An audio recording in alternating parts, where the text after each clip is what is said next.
It was a wild and entertaining weekend of NFL football. And despite being on their bye, the Denver Broncos actually make up some ground in the AFC to try to be the number one seed in the conference. Also, perfect timing. Shedeur Sanders making his NFL starting debut in the regular season with the Cleveland Browns. He shows up, he shows out. And also a little bit of Rockies news. Warren Schaefer sticking around as manager of the Colorado Rockies. All that and more, we'll break it down on today's rundown. I am your host, Adilo Piro. You guys can follow me on social media at Media by AP. Filling in for my guy, Richie Carney. And make sure to hit that like button, smash that subscribe button for everybody watching on YouTube. That way you guys never, ever miss an episode of The Rundown, Mile High Hoops, Mile High Hockey, and the litany of programs that we have across the Denver Sports YouTube channel. And it is a football Monday. And to help us break down the weekend that it was in the NFL, let's bring in our guy, the great James Palmer. What's going on, my friend? What's up, buddy? How you doing? I'm in a different location.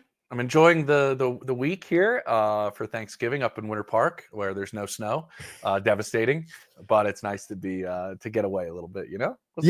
Touch some grass, breathe some fresh air, all that good stuff as well. The Denver Broncos will be back before you know it. But yeah, I sat down on my couch yesterday with my lady. I think I had 2 Jersey Mike sandwiches, and I just watched football all day. It was glorious. Dude, let me tell you this. I go into Jersey Mike's all the time because there's one in my neighborhood, and I buy the relish just by the jar and make Jersey Mike sandwiches at my house all the time. I didn't know this was going to turn into like a Jersey Mike ad. I don't know if you guys have a deal with them or not, but man, I just go in there and I cop that and go home and like make sandwiches with it all the time. I still get Jersey Mike sandwiches, don't get me wrong, but making them at home is pretty killer. Yeah, no, I'm with you. Like, I'm an East Coast snob, so it's like I grew with that East Coast style sandwich, and Jersey Mike's gets the job done for me. So it was a good day. Yeah. I actually got a little BOGO. I was covering the CU game over the weekend at Arizona State. They did a little scratch promotion on the Jumbotron, and I got a BOGO, so I got 2 sandwiches for the price of one. There we go. So all is well, my friend. But let's have some fun. Obviously, the Broncos on the bye this previous week, a nice opportunity for them to take a step back after a gauntlet of a schedule that they've been doing a pretty good job of winning all of these games here. So let's talk a little general NFL. Lots of great games yesterday. The Chiefs pick up a win against the Colts. The Cowboys storm back against the Eagles. The Rams take care of business against the Bucks. So to kind of open it up, who was the winner of NFL Sunday? I do think, and I'll go through the 3 games you mentioned because I think they were the 3 ones that stood out the most to me too, honestly, Eddie, is we, for the first time, I think, have a true number 1 team in the NFL, and it's the Rams. I think this is the first time we've truly been able to say we have a best team in the league, because there's been question marks about everybody at the top, whether it's Philly's sputtering offense or, you know, is Daniel Jones really the guy, even though the Colts have the number 1 offense in football? How's that defense going to hold up without DeForest Buckner? Like, I don't think everybody was fully believing in the Colts, and, you know, Denver's right up there in the mix, but Bo Nix has been kind of up and down, and can that offense play well in the postseason? The Rams have everything. Like, they have everything. They have one of the best defensive lines in football. I did something for The Athletic about this the other day, where we're seeing the defensive lines of the NFL really dictate the course of the top of this league right now, whether it's the Broncos, whether it's the Rams. I think Philly's still in that mix as one of the best defensive lines in football. I think the Seahawks have one of the best D-lines in football. The Texans group is now changing the course of the second half of their season. Like, if you're a true contender, I think your D-line is really balling out. And so the Rams have that. They have the MVP in my mind, and Matthew Stafford, who's playing his best football at 37. So that was a huge tell. Like, that they're the best team in football. And then the other 2, the Cowboys and the Chiefs, were playing for their playoff lives, really. I mean, it's still a long shot for Dallas to get in. And specifically with these 3 games over 12 days, it's just bonkers, right? They have that game, and then in a couple of days now on Thanksgiving, they have the Chiefs. And then you would think, okay, we got the Chiefs. That gives us a long week. No, they play the following Thursday against the Lions. So, like, a gauntlet there, but they saved their season and any chance of the postseason with that win over Philly. And the Chiefs really, I mean, talking to people there, they knew they had to win this game. Like, they had to. And they kind of saved their playoff hopes, in all honesty. And I think nobody in the AFC wants the Chiefs to get in. And so we can talk about that. But I do think, as strange as it may seem, the Colts losing actually increased the chances of the Broncos getting the 1 seed. I know everybody wants in Denver to see the Chiefs, like, probably not be in postseason play and knocked out, Mahomes and company go home. that game, actually, they should have been rooting for the Chiefs if they want to get the 1 seed. And that actually helped the Broncos get closer to the 1. Yeah, and we'll break that down a little bit later on in the program because I think the conversation around, like, we did that a bunch here at the Fan, last week of like who should Broncos fans root for, and I was saying you got to root for the Chiefs because to me it's all about the 1 seed for the Broncos and their chances to go out there and contend for a championship this season. So some trickle down effect from that game this weekend between the Chiefs and the Colts. But I want to go back to the first point that you make because they say great minds think alike, and I completely agree. My takeaway from last night's Sunday Night Football game is the Rams, not just in the NFC, but the NFL as a whole. Look like the team to beat. They got it on defense. Puka Nacua, Devontae Adams, Matt Stafford, obviously Sean McVay. I mean, they are the team to beat in the NFL. And it makes me think how much better they could be if Aaron Donald wasn't being celebrated with his retirement yesterday if he was still playing. That's how good they are without him. It's unbelievable, really, because they don't need to bring pressure. This is what stands out to me the most about them, and then I'll get to Stafford. Is they're probably the best combination of red zone offense and red zone defense in the NFL. I think they're the second best red zone defense behind Denver. And they're like the 5th best red zone offense as a whole. And in their last 3 games, they're at like 83% or something like that, or 88%. Like it's bonkers the way they're converting. And in the short red zone, it's like borderline unfair with Devontae Adams and Matthew Stafford. Like it's a pitch and catch for the two of them. The football IQ between the two of them is unbelievable. Tay can win off the line in just unbelievable amount of speed and his release, and he's just free, and Stafford sees it. So the red zones stand out to me, and they don't have to bring extra pressure to be good in the red zone, and they show you a lot of different things defensively. But with Stafford, like, he misses all of training camp. And I was asking a bunch of people around the league, like, okay, like what is he doing that they're like, well, he's the best quarterback in the NFL against the blitz. He's the best play action quarterback in the NFL. He's probably puts himself in a position in this offense on 3rd down better than anybody else in football. Like they're like at 5. Their average is like 5.8 yards on 3rd down. Like it's always manageable. And obviously they're great in the red zone. Like he's playing better than anybody in all these metrics that matter so much. And then they have the ability to be versatile for the first time in like Sean McVay's career. Like they live in 11 personnel. Like 99% of the time they're in 11 up until this season. Puka Nacua goes down in that Baltimore game in week 6, and he was averaging like 80 to 90 snaps a game before that. He goes down, he drops to like 66, 58, 60% of the snaps. Why? They start playing 2, 3 tight ends all the time and actually taking their best player, the focal point of their offense, off the field during the 2 and 3 tight end sets and just have Devontae Adams in those tight ends. And they don't miss a beat offensively. Like it's unbelievable that it's an offense surrounded by one player. It was Cooper Kupp forever, and now it's Puka Nacua. And they're like, fine, we'll take him off the field for half. Yeah, it's unbelievable, and I agree with you. Like I've always been not a Rams fan per se, but when I was looking at the grand scheme of the NFL this year, I was like, yeah, they got what it takes with Devontae Adams. That's going to take their offense up a notch. It kind of just came down to what this defense was going to be, and to your point, they've risen to the occasion. Awesome. Have the Rams on defense. Yeah, they have. And the corners have played well. You saw them make a move. Like when they made the trade for the Titans corner, you were like, oh wow, this is interesting, because that's just not valued. I hate to say it. Every GM thinks this way. They all value positions differently in the way they draft and acquire talent, right? Like, and they don't value corners like really highly or make aggressive plays in terms of capital or draft it.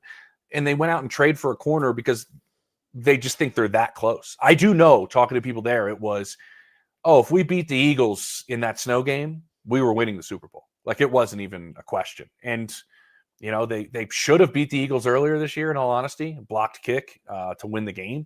And if the weather wasn't snowing, they probably would have won the game in Philly last year. So they're outstanding. I think they're the best team in football. And for the first time this season, we have a clear, this is the best team in football.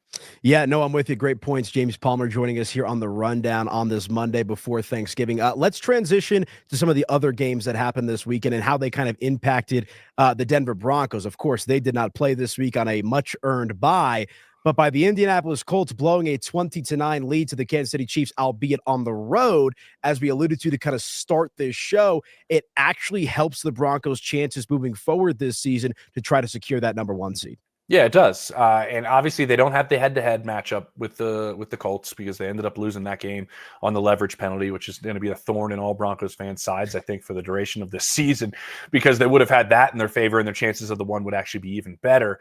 I look at where this goes, specifically for Indianapolis, and it's very interesting. Like, do you know the rest of their schedule? Like, I have it in front of me. Houston, at Jacksonville, at Seattle, San Francisco, then Jacksonville again, and then at Houston. Like, there's one defense in there that is not very good, and that's San Francisco. But they play above what their talent level is. They've just lost everybody course of injury. Those are some ridiculous defenses that they're going to face. Not only is the 1 seed potentially slipping away, they could lose the division. Like, honestly, they could.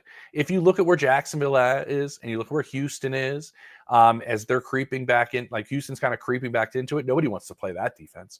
And Jacksonville already has the head-to-head win over Kansas City.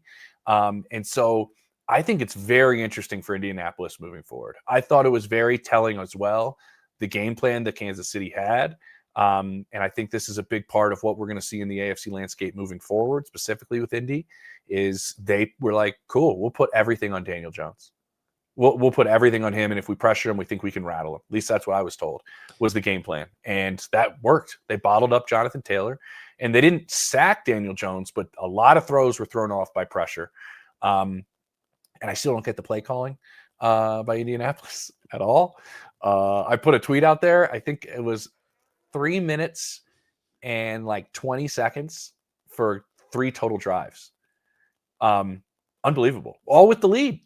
And you have the number 1 rushing player in the NFL. Like, yeah. Fascinating. But the Chiefs needed this game bad. They still have holes. They still have problems. But, man, they needed it.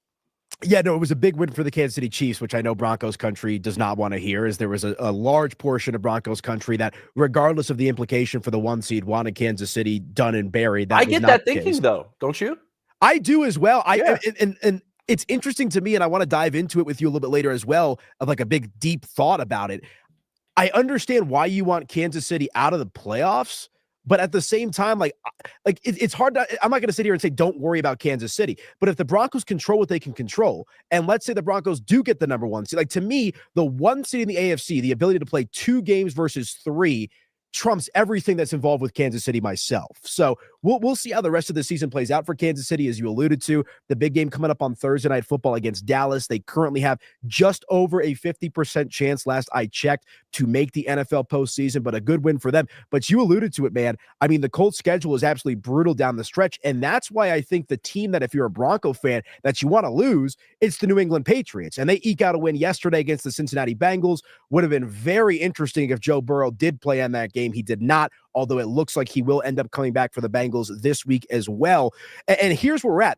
Believe it or not, the Patriots have yet to have their bye week. I believe it's week 14 for New England, so they have 10 wins to Denver's 9. But Denver, if everything goes according to plan, and let's say Denver wins out, they would actually own the number 3 tiebreaker over the New England Patriots to get that 1 seed. This is assuming both teams go 15-2 because of their wins against the common opponent. So if you're a Bronco fan, you actually want to see the Patriots bottom out versus that of the Colts. That's exactly right. And the thing that I look at is, I broke down the Colts schedule. Have you seen the Patriots schedule? Mm-hmm. It's nothing. It's not hard. You have Giants, Bills, Ravens, Jets, Dolphins. Like, there's a very realistic chance, honestly, they can win all of those games. I don't know if they sweep Buffalo for the season. That's probably hard. And I think the Ravens defense is playing better, but something's still wrong with Lamar in that offense. Like, that's not a very tough slate that they have to finish out the season by any metric. So that's the team that you really should be the most concerned about. But if you had a rooting interest in that other game, that was like step 1 in trying to get yourself into that 1 seed. And now you sit there and follow the course of what happens with New England. I just look at it and go, I think the rest of the AFC is just going, no. Like, we know this isn't a normal Chiefs year. They're not as good in the trenches as they usually are, the offense and the defensive line. Patrick Mahomes hasn't been able to make those plays above the X's and O's to take them to another level when things aren't working. The offense has been disjointed in terms of how it operates. But we still don't want him in the playoffs. Like, nobody wants him in the playoffs at all because it's Patrick Mahomes and Andy Reid. So I do get both thinking and both sides of it. I just think when you look at the number 1 seed as a whole, now if 1 and 2 got buys, my thinking would be a little different, like in the old metric, in the old system. Yeah, unfortunately, they are no longer the good old days. This is the new NFL and whatnot. So real quick, you guys, let me tell you about our friends over at the Birdie Bar, because it's time to hit the turn, presented by the Birdie Bar, Louisville's premier indoor golf bar. Check them out online and on Instagram at thebirdie.bar. And we also threw up this question, kind of feeds into our conversation here with James Palmer on the rundown. You can go ahead and vote on the Denver Sports 1043 Twitter page, or the X page, whatever you want to call it this day.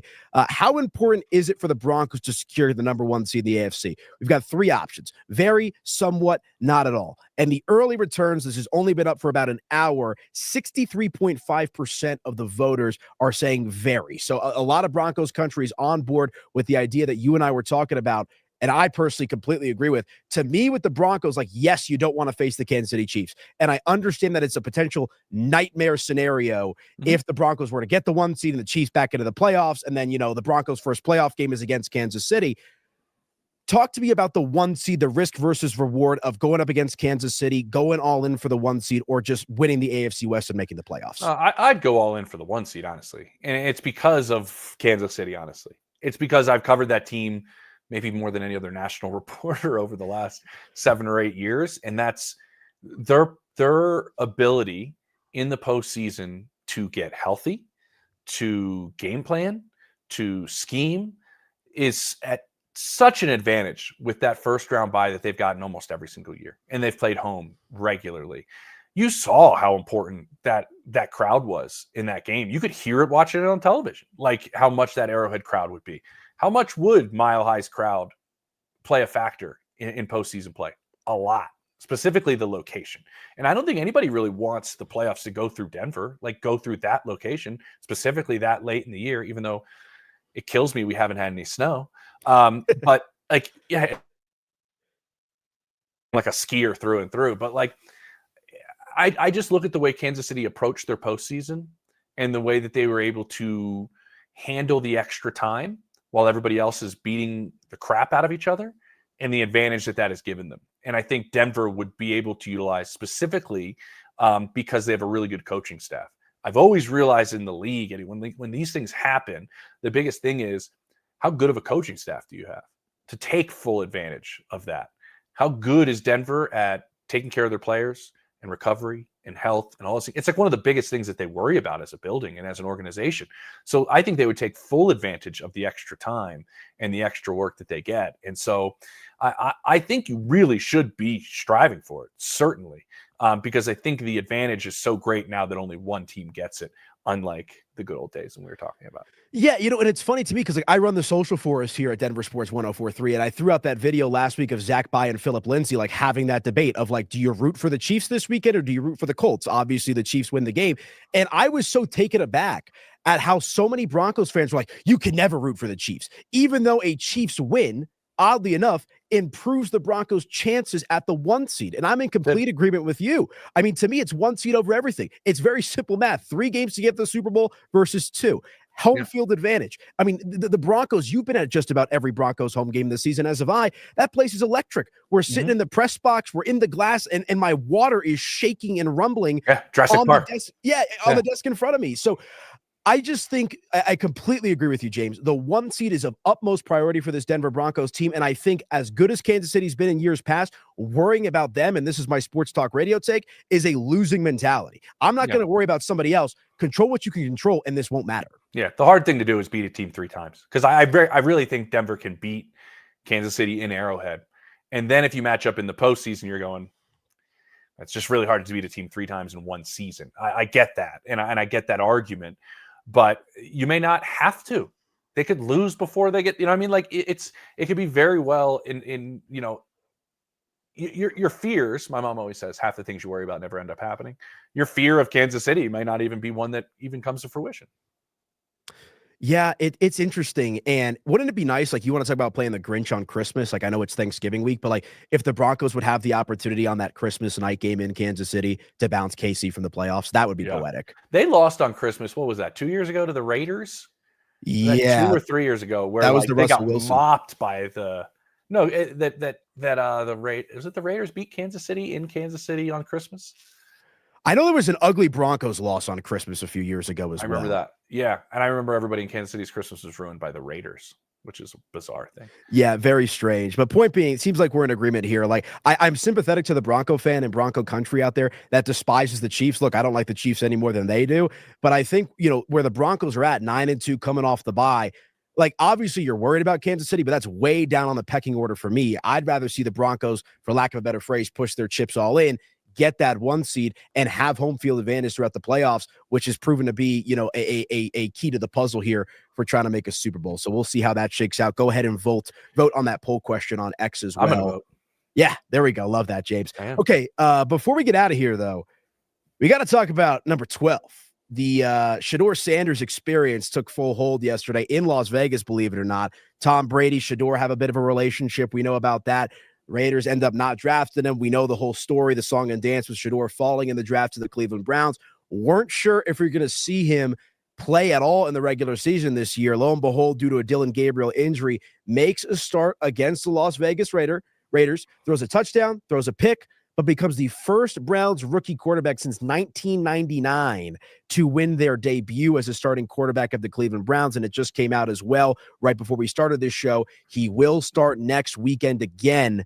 James, your thoughts on the Shedeur Sanders experience? Yeah, I mean, my understanding was nobody came out in that building and frankly said it to me, but it was pretty much implied. Like, I think they didn't want him to play this year. And before we get into conspiracy theories or they're not trying to coach him or they're trying to sabotage him, like, they didn't think he was ready in terms of his development. And they had 4 quarterbacks in the room. Like, it made sense. But like Willy Wonka's chocolate factory, quarterbacks kept getting like bumped off left and right, and they were just like falling off. And you're down to 2 with your 2 rookies, and Dylan Gabriel goes down. And now you have Shedeur come in to where they were excited, I would say, as at this point, fast forwarding from when those comments were made, when they got him in camp and saw where he was in terms of his development as an NFL quarterback. And fast forward to now, I was told he's developed pretty well. He's a very different player than he was when we first got him in the building. So that is a testament to the coaching staff and to Shedeur for the work that everybody has put in for him to grow and develop. And I think we should compliment, which is strange that I have to go out and say this, Kevin Stefanski. Reason. I don't know why they're catching so much heat. They actually added periods to their practices to help Shedeur during the regular season. Now, that just doesn't happen, where they would happen after practice to help him develop. They thought he would come out and play okay. Like, that was the thought process. Now, they put like training wheels and then like lots of elbow pads and wrist pads and knee pads and helmet wrapped in bubble wrap, like the kid from Little Giants, like to protect him from playing real quarterback in the game, because that's kind of essentially what they did. My buddy Chase Daniel broke it down really well on our show on The Athletic after watching the film, and he was just like, they didn't really let him play quarterback. Now, my understanding is that was part of the plan, to kind of limit some of those exposure type of opportunities and capitalize on the things he does well. And I think they did a decent job of that. Like, he went 11 for 20 for 209 yards, a pick, and a touchdown. The touchdown was a screen that was an unbelievable yards after the catch and really great blocking in front of him. But on the deep ball, he didn't get a touchdown to Isaiah Bond, which should have been a touchdown. So those are kind of like a wash both ways. I mean, he threw 1 terrible pick, probably threw 2 more that weren't caught. Was it outstanding? No. Are the Browns happy with the way it went? I think so. Do they think it was great? My understanding is no. But I think they believe it's warranted for a larger sample size. This 1 start is part of the process. It's all pieces to the puzzle. I don't think you can just equate the 1 start to being like he's that much better than Dylan Gabriel or he's that much worse than Dylan Gabriel. I do think from what we saw from Gabriel, it's he got enough opportunities here. They need to find a quarterback, Eddie. Like, right? Like, they don't need to find like, you have 2 guys, find a quarterback out of it if you can. So both of them should get an opportunity to play. I'm excited to see him go out there and play and have them maybe take a little bit of that off. I mean, on a much grander scale, that's kind of the way it has been for Drake May. I mean, a very, very different deal. I mean, this guy's playing like an MVP, but it was just like, hey, we're going to do this, and then we're going to add this, and then we're going to add this, and then we're going to add this. And that's happened with Josh McDaniel through this entire season, obviously on a much higher, another level in terms of the way Drake has been doing it. But let's take a little something off for Shedeur and see what happens in the second week. And I actually think they're coaching him well, as opposed to what some people with an agenda believe. Yeah, no, I'm with you. I mean, you saw Quinshon Judkins line up in the Wildcat there for a couple of touchdowns. Change the math, right? Change the math, help your team. Yeah. I think for me, and I'll end it on this, and I understand that he had kitty gloves on, and I'm a Shedeur guy, so let me preface it by saying this as well. I think he passed the eye test. Like, I think he made some good throws. You saw Myles Garrett out there, with the hands on the helmet. And so he's a very raw prospect, is Shedeur, but I'm excited to see him go out there next week against San Francisco and get a real crack against a quality team. Yeah, I think there's I don't mind the way they did it, though. Like, and also don't even look at the second half of the game. If you want to look at, like, did the Browns play this game to win it? They certainly did. They saw their defense was that good. It fired Chip Kelly, their defense, essentially, with their 10 sacks. So if your defense is playing that well, of course you're not going to put Shedeur in a lot of difficult situations in the second half. It doesn't matter who your quarterback is. If you had Joe Burrow, you would have been handing the ball off in the second half to make sure you got the win. Like, that was playing winning football. I know that's a weird sentence to say about the Browns in some people's minds, but like, that was the formula to win the game. And I think that also limited Shedeur a little bit, specifically in the second half. Yeah, no, I agree with you. Well, we shall see how it plays out next week for Shedeur. We'll see what happens with the Denver Broncos along the way, with the 1 seed very much in the realm of possibility, along with the AFC West title. So it's going to be good. James, good stuff as always, my friend. Be sure to check him out on social media. I'm on social as well, at Media by AP. And on your way out the door, do us a favor, hit that like button, smash that subscribe button as well. That way you guys never, ever miss an episode of anything coming out on the channel. But happy Thanksgiving to you and yours out there. Enjoy the turkey. Enjoy the football. We'll do it again soon. Have a good one, folks. I do what I love what I do. Second nature to put in the work.